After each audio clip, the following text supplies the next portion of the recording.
मैं जब प्रोडक्ट को देखता हूँ, तो मैंने ये महसूस किया कि जी वो मार्केट की नीड के मुताबिक तैयार नहीं बिल्कुल। हो।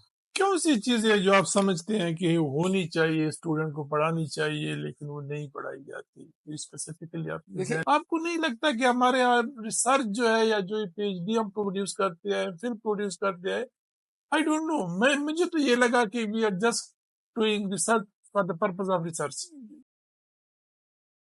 जी, औज़ु बिल्लाहि मिनश शैतानिर रजीम, बिस्मिल्लाहिर रहमानिर रहीम। व्यूअर्स आज जिस शख्सियत से आपकी मुलाकात करा रहे हैं एक प्रोफेसर है, लेकिन सिर्फ प्रोफेसर नहीं है जो टिपिकल हमारी यूनिवर्सिटीज़ में होते हैं, बल्कि सही मानों में एक प्रोफेसर है जो कि इन्वायरमेंट के सब्जेक्ट से ऑलमोस्ट 20-25 साल से मुंसलिक रहा है। पाकिस्तान में अगर इन्वायरमेंट करिकुलम की बात की जाए, इन्वायरमेंट रिसर्च की बात की जाए, तो ये हर एक फील्ड में इसका एक दूसरा पार्ट भी कंसल्टेंसी, इंटरनेशनल फोरम पे इसकी रिप्रेजेंटेशन, पब्लिकेशन, कोई 80 से अबव बुक्स में चैप्टर। एनीवे इस पूरी जर्नी से जाते हैं। हमारे साथ आज है doctor Mohammad Irfan Khan, international Islamic university से रिटायर हुए एज अ डीन, वहाँ पे इन्वायरमेंटल साइंसेज डिपार्टमेंट के चेयरमैन रहे। तो वेलकम डॉक्टर साहब, बहुत शुक्रिया। कैसे हैं? अच्छा हुआ आज आपसे मुलाकात हो गई। पहले तो मैं सबसे कहता हूँ ना कि हम कैरियर में मिलते रहते हैं, और लेकिन हमें जरा थोड़ा सा अपने बैकग्राउंड लोगों को बताएं ना, आप कहाँ से बिलोंग करते हैं, अर्ली स्कूलिंग आपकी कहाँ से हो गई, थोड़ा सा, ताकि लोगों को हमारे जो लीजेंड्स हैं इनके बारे में पता चले कि वो कहाँ से जो है ना उठ के कहाँ तक पहुंचे। जी, डॉक्टर साहब, सबसे पहले तो बहुत शुक्रिया आपके इस इनिशिएटिव का कि आपने जिस तरह एक लाइब्रेरी बनाने लगे आप, मेरा ख्याल है जो पहले ज़माने में बुक्स की होती थी, आजकल ये ऑडियो विजुअल है। मेरा ताल्लुक ख़ास लाहौर शहर से, शहर के भी दिल लाहौर अनारकली से है। हाँ, तो मेरी रिहाइश, पैदाइश, बेसिक एजुकेशन, मास्टर्स तक सारी सेंट फ्रांसिस स्कूल अच्छा है वहाँ पे, एक न्यूजीलैंड और आयरलैंड की इश्तराक से मिशनरी स्कूल था, इंग्लिश मीडियम। तो बहुत अच्छी एजुकेशन थी वहाँ से। उसके बाद गवर्नमेंट कॉलेज लाहौर में मास्टर्स तक किया मैंने। मास्टर मेरा जोलॉजी में था जी।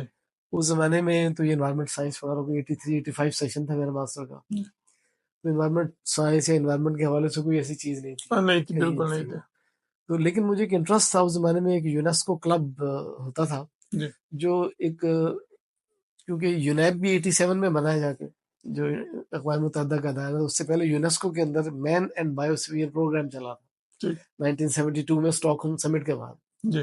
तो उन्होंने क्लब थी पोस्टर्स की, वो सर्कुलेशन भी होती, दुनिया से घूमती घामती, वो पाकिस्तान का नंबर भी आया। तो मैं एज ए बीइंग, हमारी एक बायोलॉजिकल सोसाइटी गवर्नमेंट कॉलेज की थी, उसका मैं 76 प्रेसिडेंट था। 1906 से चल रही थी वो। तो उसके उसमें हमने अपने गवर्नमेंट कॉलेज लाहौर में उस एग्जीबिशन को लाए। प्लान तो एक दिन का था, लेकिन वो एक हफ्ता चली। उसमें लोगों का इंटरेस्ट था बड़ा। उसका नाम था इकोलॉजी इन एक्शन। तो उसमें मेन थीम ये थी, the art of living with nature. वो मेरा समझ रहे आज से 40 साल से ज्यादा अरसा हो गया। जो वो कहते हैं ना कि वो दही जमाने के लिए जो झाग लगाते हैं, कि जहां से वो एनवायरनमेंट की तरफ मैं गया। और पीएचडी फिर मैं अच्छा, पीएचडी आपकी इंपीरियल कॉलेज लंदन से थी, आप एसएनटी स्कॉलर थे? नहीं, मैं COT scholarship, central overseas training, जो कि। और ये किस ईयर? ये 1988 में मुझे अवार्ड हुआ था। 89 में मैं फिर गया हूँ। अच्छा, मेरा 87 से 91 था। I was SNT scholar. हाँ, एसएनटी भी उस वक्त चल रहा था, कायदे आजम भी चल रहा था। एसएनटी तो साइंस एंड टेक्नोलॉजी के सब तरफ हुआ। सीओटी जो होता था वो मिनिस्ट्री ऑफ एजुकेशन थी उस जमाने में, यूजीसी। तो सिर्फ यूनिवर्सिटीज के लिए होता था। अच्छा, तो आप 88 से 92 तक रहे? नहीं, मैं बेसिकली उसमें थोड़े इशू थे कि जॉब जैसे है ना कि वो विद पे लीव जाएंगे, वो जो आपका पीरियड होता है पूरा करते करते। मैंने 90 का सेशन ज्वाइन किया। और 89 में इंपीरियल कॉलेज में डिपार्टमेंट का फर्स्ट बैच था। तो I join in the second batch. पहले एडमिशन मेरा कैम्ब्रिज में था, तो वो मैंने शिफ्ट करके फिर इंपीरियल की तरफ आ गया मैं। गुड। तो पीएचडी के बाद आपने फिर इस्लामिक यूनिवर्सिटी को, या नहीं पहले बहावलपुर यूनिवर्सिटी में? नहीं, बहाउद्दीन ज़करिया यूनिवर्सिटी मुल्तान, क्योंकि वहां से मैं गया था। अच्छा, तो पहले वापस आने के बाद मैंने वहीं ज्वाइन किया। 5 साल सर्व किया, पूरे 5 साल मैंने वहाँ पे। ठीक है। वो एक बॉन्ड पीरियड होता है हमारा। और फिर आप वहाँ से इंटरनेशनल वहाँ से फिर मैं अल्लामा इकबाल ओपन यूनिवर्सिटी में आया। वहाँ एनवायरमेंट साइंस डिपार्टमेंट की बुनियाद रखी। अच्छा, इस्लामिक यूनिवर्सिटी में। हाँ, मतलब मैंने 5.5 साल में वहां पे रहा। ठीक ठीक। उसके बाद एक दरमियान का पीरियड है, हाँ, कोई 1.5 साल का, ठीक। वो फिर मैंने बड़ी छलांगे लगाई वर्ल्ड बैंक के साथ, एशियन बैंक के साथ, यूएई में। ठीक। वो ही वो पीरियड था जहाँ से मुझे पता लगा कि जो पोटेंशियल है कंसल्टेंसी वगैरह का, कि उसमें जाए। और एक खुसूसी तौर पे ये था कि 2001 में जो 9/11 का इंसिडेंस हुआ, उसमें पाकिस्तान में बेशुमार जो प्रोजेक्ट चल रहे थे, जो वर्ल्ड बैंक या इंटरनेशनल फाइनेंशिंग एजेंसीज के जो थे, उसमें फॉरेन कंसल्टेंट एंगेज थे। तो for the security reason immediately almost सारे क्विट कर गए यहाँ से, उनको वापस बुला लिया गया। जो हालात अफगानिस्तान वगैरह में सारा शुरू हुआ, तो एक बहुत बड़ा वैक्यूम क्रिएट हुआ। अब वो जाहिर है वर्ल्ड बैंक है, एशियन बैंक है, उन्होंने काम भी चलाना है उसमें। तो उस वैक्यूम में मुझे अपॉर्चुनिटी मिली, और उसमें अल्हम्दुलिल्लाह फिर मेरी ट्रेनिंग इंपीरियल कॉलेज के बाद मेरा कुछ अर्सा ऑक्सफोर्ड यूनिवर्सिटी में गुजरा था as a post doc fellow. वहां पर मेरा, जिसको कहना चाहिए ना, 360 डिग्री पर टर्न अप हुआ, क्योंकि मैं पीएचडी तक तो एक लेबोरेटरी साइंटिस्ट था, बिल्कुल वो एटॉमिक एग्जॉशन मशीन, स्पेक्ट्रोफोटोमीटर, इन चीजों में लगे हुए। लेकिन वहां जाने के बाद मुझे पता लगा कि पॉलिसी और पॉलिसी की पावर क्या, व्हाट इज गवर्नेंस। चलिए डॉक्टर साहब, पॉलिसी वगैरह तो हम जरा अलग से सेशन में करेंगे। इस सेशन में आप जरा हमें ये बताएं ना, आपका जो मेन अल्लामा इकबाल यूनिवर्सिटी में रहा, फिर इस्लामिक यूनिवर्सिटी में रहा, तो स्टूडेंट इन्वायरमेंटल साइंसेस के आप करिकुलम में कोई ऑलमोस्ट 2003 से इन्वॉल्व रहे हैं, 20-22-25 साल से, क्या कहेंगे? Are you satisfied? आप जो प्रोडक्ट मार्केट में ला रहे हैं इन्वायरमेंटल ग्रेजुएट्स की, उनसे जो तवक्कुआत होती है इंडस्ट्री की या दूसरे जो गवर्नमेंट के इदारों की है, क्या कहेंगे? नाउ दैट आपने पूरी जिंदगी यहाँ पे गुजारी, are you satisfied with this curriculum? अगर नहीं है तो वन वर्ड में तो जवाब होगा नो। लेकिन एक बहुत बड़ा एक दुखती रह गई है, और इस पर मैं पूरे 20-25 साल पूरी फाइट करता रहा जी। और उसकी एक बुनियादी वजह ये थी कि जब हमने एनवायरनमेंट के एजेंडे को अडॉप्ट किया 92 की समिट के बाद, एजुकेशन की तरफ हम आए, we were not ready. Departments हमारे पास होते, एजुकेशन थे, सबसे पहले पेशावर यूनिवर्सिटी में आगाज हुआ। बिल्कुल, ईपीएम वहां से शुरू हुआ था। ईपीएम वहां से शुरू हुआ था 88 में गालिबन वहां से। वो एक अच्छा प्रोग्राम था, अगरचे वो इन्वायरमेंट का कोई नहीं था, वो तो ज्योग्राफी डिपार्टमेंट के अंदर डॉक्टर जाकिर साहब वगैरह ने स्टार्ट किया। डॉक्टर जाकिर से पहले डॉक्टर असलम साहब, हाँ असलम खान, डॉक्टर जाकिर केमिस्ट्री के थे, डॉक्टर असलम ज्योग्राफी के। तो वहां से शुरू हुआ। फिर पंजाब यूनिवर्सिटी में जियोलॉजी डिपार्टमेंट में कुछ थोड़ा सा शुरू हुआ। अब उसमें ये हुआ कि एचईसी जब 2002 में बनता है, उन्होंने करिकुलम को डिफाइन करना शुरू किया, तो हमारी कमेटी बनती है। उस कमेटी में वो यूनिवर्सिटीज को भेज दिया जाता है नॉमिनेशन के लिए, वहां से वाइस चांसलर भेजते हैं, सीनियर लोग। उसमें जो लोग नॉमिनेट होके आए वो खुद इन्वायरमेंट साइंस को नहीं जानते थे। वो बेसिक साइंसेस के लोग थे, बड़े बड़े अच्छे लोग थे उनमें सारे, लेकिन केमिस्ट्री से, बायोलॉजी से, बॉटनी, जूलॉजी, ज्योग्राफी, माइक्रोबायोलॉजी वो। और वो उस कॉन्टेक्स्ट में जब वहाँ आए तो मार्केट की नीड का नहीं पता था कि मार्केट में क्या हमें चाहिए। क्या अब भी नीड का पता नहीं है? क्योंकि देखिए, मैं तो एक रेगुलेटरी अथॉरिटी में था, एज डीजी 16 साल काम किया। मैं जब प्रोडक्ट को देखता हूँ तो मैंने ये महसूस किया कि जी वो मार्केट की नीड के मुताबिक तैयार नहीं हो। सही आपने महसूस किया, आज तो भी ऐसे ही है। अभी क्यों ऐसे है? जब आप विद्या से करिकुलम में इन्वॉल्व रहे, क्यों इम्प्रूवमेंट नहीं आ रही? देखिए, करिकुलम में सबसे पहला तो चैलेंज ये था कि हम लोगों को ये बता दें कि इन्वायरमेंटल साइंस है क्या। क्योंकि लोग इन्वायरमेंटल साइंसेज एक एस से, वो एक नुक्ते से क्या है, महरम से मुजरम बना दिया। ठीक है कि अगर हम इन्वायरमेंटल साइंसेज जब हम कहेंगे तो all basic sciences started from astronomy to geography, they are clubbed in environmental sciences. लेकिन जब हम इन्वायरमेंटल साइंस कहते हैं तो डिसीजन सपोर्ट साइंस है बेसिकली। ये तमाम जो बेसिक साइंसेज हैं उनसे इंफॉर्मेशन को लेके एक डिसीजन सपोर्ट प्रोवाइड करती है, तो इट काइंड ऑफ एक डिसीजन सपोर्ट मैनेजमेंट की डोमेन में चली जाती है। तो वो लोग नहीं समझते थे। अब उसमें ये हुआ कि अब हमारे यहाँ एक और भी है कि करिकुलम डेवलपमेंट के लिए बड़े एक्सपर्ट लोग चाहिए होते हैं। यहाँ पर वो जिस तरह हमारी कमेटीज बनती हैं, दरमियान में तो तारिक बलोच साहब चेयरमैन आए थे चीसी के, उन्होंने तोड़ दी सारी कमेटियाँ। अच्छा। अभी रिसेंटली फिर शुरू हुई है। हमारा लोगों का फोकस ये होता है कि मिसाल के तौर पे मेरी पीएचडी किसी एक एरिया में है तो मैं समझता हूँ सारी दुनिया बस यही है, तो मेरा जो है ना फील्ड वो करिकुलम में आना चाहिए। अब उसमें ये नहीं होता कि हर प्रोग्राम की जो नीड होती है, एक तो होती है नेशनल नीड जो आपकी मार्केट की है, आपकी गोल्स है। ये क्या होता है उस प्रोग्राम की नीड, हमने उनको इग्नोर किया है और अभी तक ऐसे ही चल रहा है सिलसिला। कौन सी चीजें जो आप समझते हैं कि होनी चाहिए, स्टूडेंट को पढ़ानी चाहिए, लेकिन वो नहीं पढ़ाई जाती? कोई स्पेसिफिकली आप देखिए, एक बहुत ज़रूरी चीज़ इन्वायरमेंट साइंस के हवाले से अगर हम कहें, जी हमारे बच्चों का फील्ड एक्सपोजर बहुत कम है। ठीक है। हम उन्हें इन्वायरमेंटल मैनेजमेंट सिस्टम्स पढ़ा रहे हों कि इंडस्ट्री में ये होता है, वेस्ट है, उनको इंडस्ट्री लेके नहीं जाते, दिखाते ही नहीं। ठीक है। कोई नेचुरल इकोलॉजी इनको बता रहे हैं तो वैसे पिकनिक ट्रिप पे तो चले जाते हैं, ठीक है। लेकिन ये नहीं पता। अगर इस्लामाबाद की मैं बात करूँ, हमारी इतनी सारी यूनिवर्सिटीज में चल रहा है कि मंगला की अगर पहाड़ियों में ले जाते हैं या रावल लेक पे ले जाते हैं, ठीक। वहाँ की एक्वेटिक लाइफ, एक्वेटिक इकोलॉजी या फॉरेस्ट इकोलॉजी, इसके बारे में उनको असाइनमेंट दे के इस तरह लेके जाए कि तो वो एक तो फील्ड एक्सपोजर नहीं है आपके फील्ड ख्याल में? एक्सपोजर उसमें नहीं है।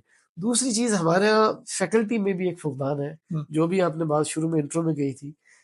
एक तो कुछ हमारा ट्रेडिशनल ऑर्थोडॉक्स सिस्टम था कि आप अगर एक सरकार की यूनिवर्सिटी में सर जॉब करते हैं आप, तो अगर कहीं और कुछ करेंगे तो एक जुर्म करा दिया जाएगा। मेरे बात में तो बहुत सारे लोग कहते हैं कि फील्ड मैंने तो पीछे बाहर निकल के खेला है, बड़ा दिलेरी के साथ, बड़े चैलेंज भी आए बीच में। तो वो जैसे बाहर अमेरिका में या डेवलप वर्ल्ड में, जर्मनी में खासकर, हर 3 साल के बाद प्रोफेसर पर लाजिम होता है कि वो 1 साल सैबेटिकल लीव पे जाता है, अपने रेलेवेंट फील्ड में जाके उसकी अपडेट लेके आता है कि what are the market need, industry need. वो हमारे यहाँ जीरो है। हमारे एक बच्चा जो लेक्चर से भर्ती होकर प्रोफेसर होकर डीन तक बनता है ना। अच्छा, मैं आपके थोड़ा सा उसको देख रहा था, आपने कोई 80 पब्लिकेशन किया है, कोई 15 पीएचडी स्टूडेंट को सुपरवाइज किया है, एमफिल स्टूडेंट है कोई 50 से ज्यादा। 50 से ज्यादा। मुझे एक अजीब चीज है कि अगर एक पीएचडी करते हैं कम से कम 3-4 साल तो लगते हैं, तो 15 स्टूडेंट का मतलब है कि ऑलमोस्ट 45 साल एक सब्जेक्ट पे लगे। अच्छा। इसी तरह एमफिल 100 साल लगे अगर 2 साल भी वो लगाता है। लेकिन मैं जब वहां पे देखता था फील्ड में कि हमारा रिसर्च बड़ा रिसर्च है, जिस तरह आपने अभी बात की ना कि वहां पे प्रोफेसर फील्ड में जाता है और फिर आता है, इसी तरह पीएचडी और एमफिल में भी प्रोफेसर के जहन में एक बहुत बड़ा गोल होता है। वो स्टूडेंट को छोटे छोटे पिक्स देता है, वहां से डेटा कलेक्ट करके वो एक इनोवेशन करता है, वो एक मसले का हल निकालता है, वो उसका कोई पर्पस होता है रिसर्च का। आपको नहीं लगता कि हमारे यहाँ रिसर्च जो है या जो पीएचडी हम प्रोड्यूस करते हैं, एमफिल प्रोड्यूस करते हैं, आई डोंट नो, मुझे तो ये लगा कि we are just doing research for the purpose of research.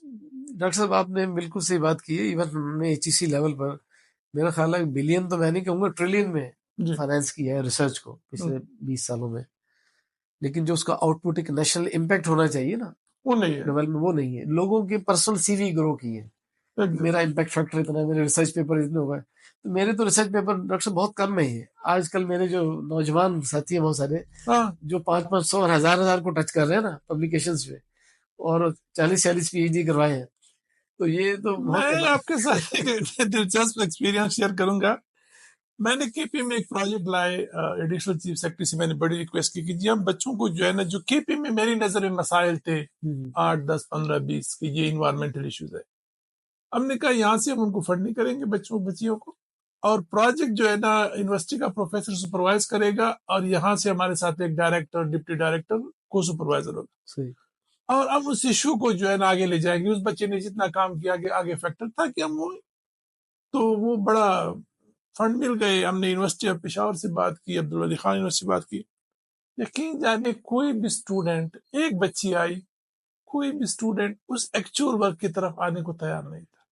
सारे जो है ना बच्ची अब वो कि जी आपके पास कहीं वो डेटा एयर पोल्यूशन का आगे पीछे करके, वाटर पोल्यूशन का, हैवी मेटल्स का, तो दैट इज वेरी अनफॉर्चुनेट कि मुझे वो पैसे वापस करने पड़े जहाँ से एक्चुअली कोई प्रोडक्टिविटी। ये बहुत बड़ा एक ना कौमी अलमिया है, रिसर्च बराए रिसर्च इसी तरह जो हो रही है ना, ऑब्जेक्टिव लेस रिसर्च जो हमारी नहीं है। क्या अंदाज है आपके कितने एमफिल और पीएचडी हम over the country environmental engineering, environmental science field में प्रोड्यूस कर रहे होंगे? अब तो हंड्रेड्स तो हो गए। इस वक्त 72 यूनिवर्सिटीज में प्रोग्राम चल रहा है, 72 यूनिवर्सिटी में इन्वायरमेंटल साइंस का प्रोग्राम चल रहा है, और ऐसी यूनिवर्सिटीज भी हैं जहाँ पे प्रोग्राम चल रहा है, और वहां से हमारे पास एमएस में दाखिले के लिए बच्चे आते हैं। जब हम उनसे पूछे तो जो बेसिक कोर्सेज है ना, मिसाल के तौर पे ईआई है, तो मुझे शौक हुआ। एक बार मैं एमएस की क्लास को पढ़ा रहा था, और मैंने वैसे जब हम ईआई करते हैं तो एक बच्चा मुझसे पूछता है कि सर ये ईआई क्या होता है, मास्टर का स्टूडेंट और बैचलर उसका एनवायरमेंट साइंस में, केपी की एक यूनिवर्सिटी से। मैंने कहा ये नहीं पढ़ा, कि नहीं हमने तो नहीं पढ़ा। फिर टीचर के कोई में ईएमएस की बात हुई कि हमने नहीं पढ़ा। तो वो हमने इसी तरह मार्केट को खराब किया। कि ऐसे बच्चों को इस करिकुलम के साथ डिग्री के ऊपर एनवायरमेंट डॉक्टर साहब आपकी नजर में कोई सजेशंस है कि चलो? हल सर इसका बिल्कुल है। उसमें ये है कि एचईसी और हमारी जो प्लानिंग कमीशन में बहुत सारी चीजें हैं और जो इंडस्ट्री के साथ लिंकेजेस की बात करते हैं, हमारे 2 गैप्स हैं। एक तो पॉलिसी एंड रिसर्च गैप है और एक इंडस्ट्री और रिसर्च गैप है। मेरी सारी कोशिश अभी तक जो रही है वो पॉलिसी और रिसर्च गैप के लिए। मेरे जितने पीएचडी हुए हैं उन्होंने सीपैक पर काम किया है, सीपैक पर पूरे प्लान का स्ट्रेटेजिक असेसमेंट किया है, या हमारी वाटर पॉलिसी का किया है, या पावर पॉलिसीज का किया है। तो वो पॉलिसी मैंने खुद उस वक्त हमारे साथ बैठे थे, उस वक्त भी मिनिस्टर थे, आजकल भी वही है हसन इकबाल साहब, तो उनको मैंने खुद वो दी है कि गवर्नेंस के हवाले से के हमने गवर्नेंस को मेजर करने का टूल भी डेवलप किया है पीएचडी में कि क्लाइमेट कंपैटिबल गवर्नेंस की बात अगर आप करें तो गवर्नेंस को मेजर कैसे करेंगे। हम वैसे कहते थे poor governance, bad governance, good governance. Is it anything कि हम ये कैसे कहें इतने परसेंट गवर्नेंस जो है इम्प्रूव है, इतने परसेंट का। उस पर एक बच्चे ने बड़ा अच्छा मेहनत से काम किया, उसकी सबसे ज्यादा पब्लिकेशन भी उसी की हुई है, बाहर इंटरनेशनली एक्लेम्ड हुआ। इसी तरह जो सीपैक पे हमने काम किया था, इसमें पॉलिसी कोहेरेंस पे देखा कि आप सीपैक को तो लेके जा रहे हैं, तो इस just not the environmental policy या क्लाइमेट चेंज पॉलिसी होगी, आपकी इंडस्ट्री, रोड सेक्टर, बेशुमार पॉलिसी जो है आपस में होगी। अगर वो आपस में कोहेरेंट नहीं है तो आपको एक कंड्यूसिव इन्वायरमेंट नहीं मिलेगा। That was a PhD study. That was a PhD study, CPEC का स्ट्रेटेजिक प्लान। वो पेपर जो है इंटरनेशनली सबसे ज्यादा क्लेम्ड हुआ, उसके मेरे ख्याल बड़े शॉर्ट टाइम में 100 के करीब उसके साइटेशंस आई उसकी, और बेशुमार लोगों ने उसी ही की बुनियाद पर मुख्तलिफ मुल्कों में वो काम किए कि क्लाइमेट चेंज की पॉलिसी तो सब जगह बननी शुरू हुई थी अंडर ये जब कॉप का सिलसिला शुरू हुआ 2015 के बाद। लेकिन वो ये नहीं था कि क्लाइमेट चेंज की पॉलिसी की कोहेरेंस को भी देख ली जाए, बाकी जो उनके क्रॉस सेक्टोरल है उनका क्या है। तो डॉक्टर साहब, एकेडमिक करिकुलम में आप इन्वॉल्व रहे, जाहिर है टीचिंग में इन्वॉल्व रहे, आप रिसर्च में इन्वॉल्व रहे, लेकिन मैं देख रहा था आप कोई 50 कमेटियों के आप मेंबर है, तो हाउ यू मैनेज ह्यूमनली कैसे पॉसिबल था ये कि आप रिसर्च भी कराए, आप टीचिंग भी कराए और आप बस इतनी सारी कमेटियों में भी? अल्लाह ताला का खास करम कह लें कि वो हुआ। इसमें बहुत सारी सेक्रीफाइस भी होती है, फैमिली टाइम भी है, वो भी है। जो भी आपने एक सवाल किया था ना बच्चों में जाने का, मेरे बच्चों में एनवायरनमेंट की बगावत की एक वजह ये भी थी कि उन्होंने मेरा इतना बिजी लाइफस्टाइल देखा उसमें, उन्होंने जी एनवायरमेंटल साइंस तो ना सो सकता है ना झाँक सकता है। फिर ट्रेवल, उन्होंने मेरा बड़ा एक्सटेंसिव ट्रेवल देखा कि मैं हर वक्त ट्रेवल में रहूँ, तो उन्होंने कहा जी ये तो कोई फील्ड ऐसा नहीं है कि सुकून से काम करने वाला। उसमें यह है कि जब हमारे यूनिवर्सिटीज में कल्चर है, अभी भी है, थोड़ा शायद बेहतर हो गया हो, कि वहाँ हालांकि सबसे बड़े आप देखें ब्रेन बैठे होते हैं, बड़े बड़े पीएचडी हर शोबे के, और बड़े बड़े दिमाग इंटरमेंट होते हैं, लेकिन वहाँ अकल कुल एक ही होती है, सिर्फ वो वाइस चांसलर। वो वहां बैठ के गलत हो सही हो वो हाँ में हाँ मिला अगर आप थोड़ा सा इनपुट दें तो बात जगह वो आपके लिए नेगेटिव हो जाता है। तो मेरा ये रहा कि मैं कहीं भी ऐसा मौका हो, अच्छी हो बुरी हो, जो भी अपनी राय उसमें देता हूँ। फिर वो एक पंजाबी की कहावत ना कि जेड़ा बोले वही कुंडा खोले, तो वो फिर बहुत सारी कमेटियां मेरे लग जाती है कि जी अच्छा आपने ये इनपुट दिया, फिर आप ही करेंगे। तो same is the case HEC की भी जो पॉलिसी पुरानी बनी थी, डॉक्टर शफीक साहब आप जानते होंगे, हमारे भी दोस्त हैं, चेयरमैन थे उधर शावर यूनिवर्सिटी से, जो 2002 में जब एचईसी बना है, तो वहां भी जब शुरू हुआ तो उनकी जेल आप तो सेक्रेटरी हैं, शफीक साहब की रिटायरमेंट हुई, उसके बाद तो उस दिन से मेरी रिटायरमेंट तक उस कमेटी का कन्वीनर 20 साल रहा कि जी आप ये बोलते हैं तो आप सारा इसमें चले व्यूअर्स, डॉक्टर इरफान साहब की जिंदगी का, उसके अचीवमेंट का एक रुख तो हमने करिकुलम में और रिसर्च में यूनिवर्सिटी की इन्वायरमेंट को देखा। इसकी जिंदगी का एक दूसरा रुख भी है जहाँ पे एक प्राइवेट कंसल्टेंसी, इंटरनेशनल कोई 26 ममालिक की ट्रैवलिंग, इंटरनेशनल कंसल्टेंट यूएई में, सऊदी में, सेंट्रल एशिया में, कुछ प्राइम मिनिस्टर का ग्रीन प्रोग्राम है। तो एक ही सेशन में तो सारी बातें पॉसिबल नहीं है, दूसरे सेशन में फिर उसके साथ मिलके ये बातें डिस्कस करेंगे जी। Thank you very much.